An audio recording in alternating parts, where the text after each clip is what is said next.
What do we know about this alleged attack? Apparently, reports of a drone, people with breathing issues and dizziness. So nothing more than you're reporting, I'm afraid. We know that there are reports of the use of chemical weapons. We have not been able to verify those ourselves. And indeed, the Ukrainian system, as you've seen from President Zelensky, are only referring to the fact that there are reports. They themselves haven't yet been able to confirm to us that they have been used. The US President Joe Biden said on the 24th of last month that if chemical weapons were used in Ukraine, that was a red line. If it's proven, what happens next? Well, that's exactly right. I mean, these are appalling weapons to even think about using. And the fact that they are part of the discussion is deeply sobering. It's not just the President of the United States, the President of France and our own Prime Minister have also been clear that there are weapons that simply should not be used. And if they are used, people will be held to account. I think it's useful to maintain some ambiguity, Kay, over exactly what the response would be. But let's be clear, if they are used at all, then President Putin should know that all possible options are on the table in terms of how the West might respond. Could we go as far as to say a considered but effective response? Well, it would certainly be effective, but it would also be well considered. I think that's a very good way of putting it.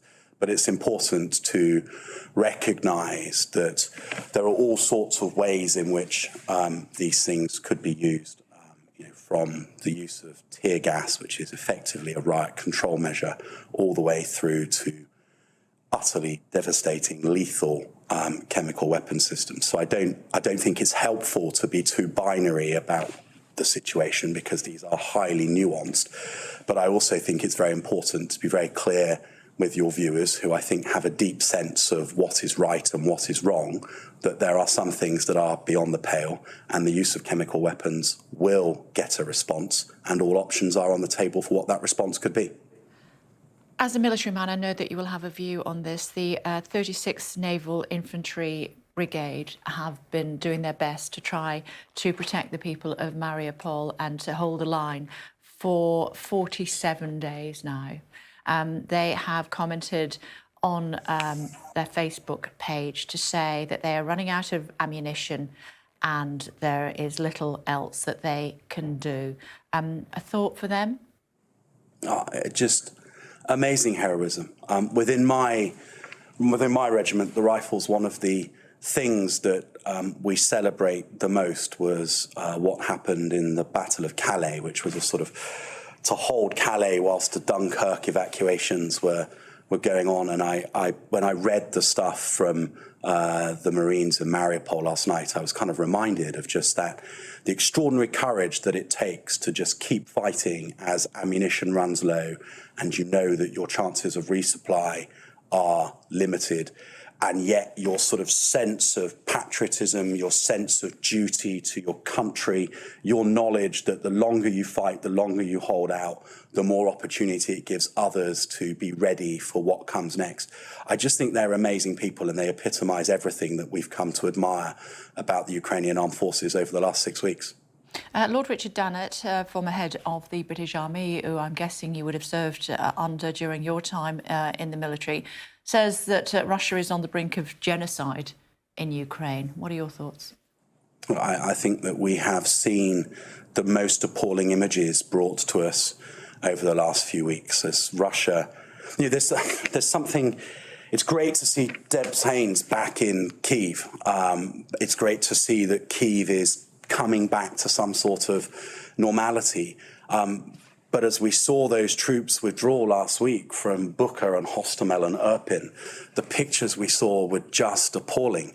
And yet those are the places that we've been able to get cameras into. What it must look like, how many dead there must be in the cities and towns that have been under siege for the last 6 weeks and that we haven't yet been able to get cameras into. It is just the most monstrous loss of life that is a deliberate tactic used by the Russians to besiege cities and impose cost on the civilian population that has remained. Lord Dannett used the word genocide. I would just say that whatever is going on in Ukraine from the Russians is extraordinarily bleak, and I think that the resolve of the Ukrainian people and President Zelensky to keep fighting and to win back their territory is amazing. The cost is enormous.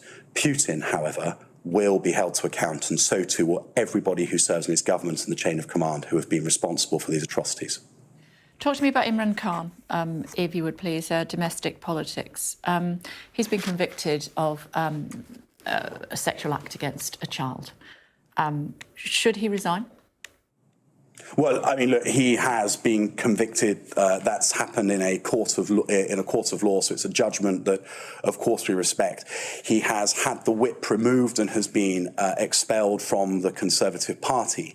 The way that Parliament works is that you are elected as an individual, so his seat in the House of Commons is his until he personally chooses to vacate it. There are mechanisms now through recall petitions that have been in place since, I think, 2015 from memory.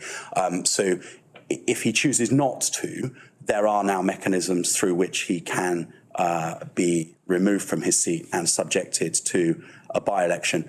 I understand he has plans to appeal, but quite frankly, everybody in government respects that a court of law has found him guilty, and that must be the judgment until he appeals successfully. Well, Crispin Blunt doesn't, does he? I mean, he's a Tory MP. He's literally talked about how his friend is innocent. He describes it as a dreadful miscarriage of justice and nothing short of an international scandal. Does the government distance themselves from the comments of one of their own? Yes. That's fairly straightforward. Do you expect him to retract it? I don't know, because I have no idea what it is that Crispin is referring to in the comments that he said. All I know is that in a court of law yesterday, Mr. Khan was found guilty. And I think every one of us who believes in the judicial system and the rule of law has to respect that judgment. And I think it's for Crispin to account for his words, but it's not something the government associates itself with. Should he keep the whip? Again, I think that it's for people to look at today as they speak to Crispin, find out what this is all about. But what matters is that absolutely nobody in Her Majesty's government is seeking to be critical of the decision of the court.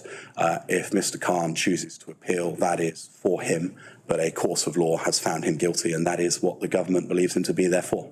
Yeah, and you would be content if Mr. Khan decided that the best course of action was for him to resign, triggering a by-election?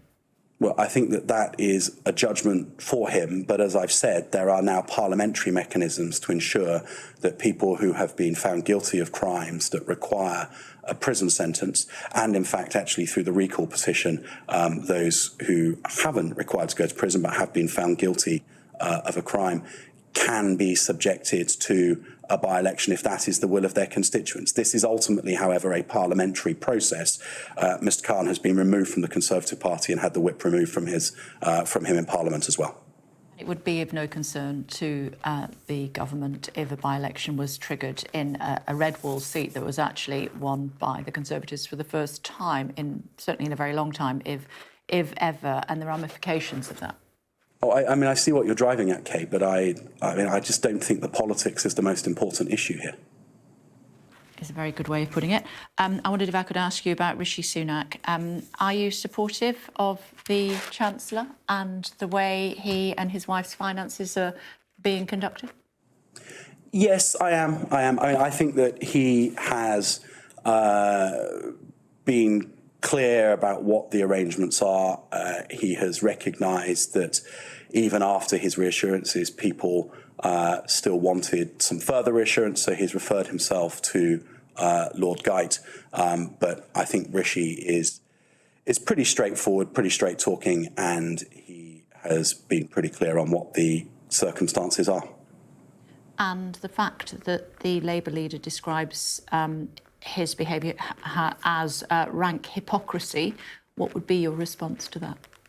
Yeah, well, I don't think it is hypocritical, because I don't think that anybody is saying that Rishi hasn't paid the tax that he is supposed to. So I just don't get where Keir Starmer is coming from with that comment. I also saw some sort of comment that suggested that because Rishi has been successful in his life before politics, he's therefore out of touch. And I think that also is ridiculous. You yourself, Kay, I think have on occasions challenged MPs and ministers about their competence and whether or not they are up to the job. Well, here we've got someone who has demonstrably been hugely successful in a career in finance before entering Parliament and is now responsible for running our economy. And very obviously, I want people to be running the economy who have been very successful in the financial industry before coming into politics, because surely they are the best qualified with all the necessary experience and expertise.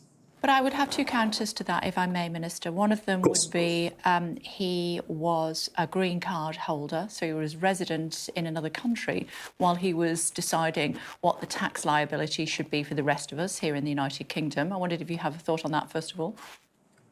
Well, whatever the green card circumstances are, and I have to say I'm not completely familiar with how that all works, but even if he was holding a green card whilst deciding on tax in this country, no one's ever suggested that he's done anything but pay all the tax that he is required to in the UK.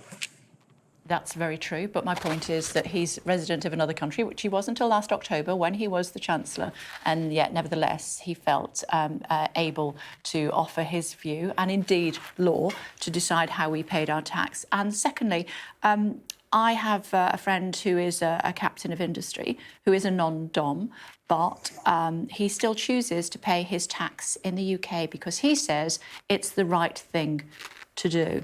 And now I know that Mr Sunak, you'll come back and say, does do that, but his wife did not until a spotlight was shone on that, and they have subsequently decided that they will change that. Is that because they are now doing the right thing and they didn't previously?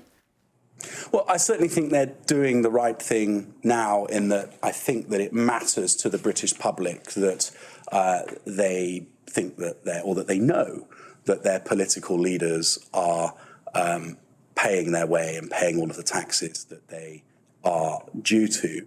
But to be clear, no one is suggesting that Rishi's wife ever avoided paying tax. She paid all the tax that she needed to on the income she earned in the UK. She had non-domiciled status because she is a foreign national, and she hasn't made herself resident in the UK for the purposes of tax and her business. She's changed that decision out of loyalty to her husband's political career, and there's a sort of unease, if you don't mind me saying, that in 2022 that is still something that she felt compelled to do to support her husband. But she never did anything wrong by being non-dom. She is an Indian national and she pays her tax elsewhere. She's changed that out of loyalty to Rishi. I think that's very admirable. Perhaps all pales when one thinks about what's happening in Mariupol at the moment. But we appreciate you taking the time to join us on the programme this morning, Minister. Thank you very much indeed.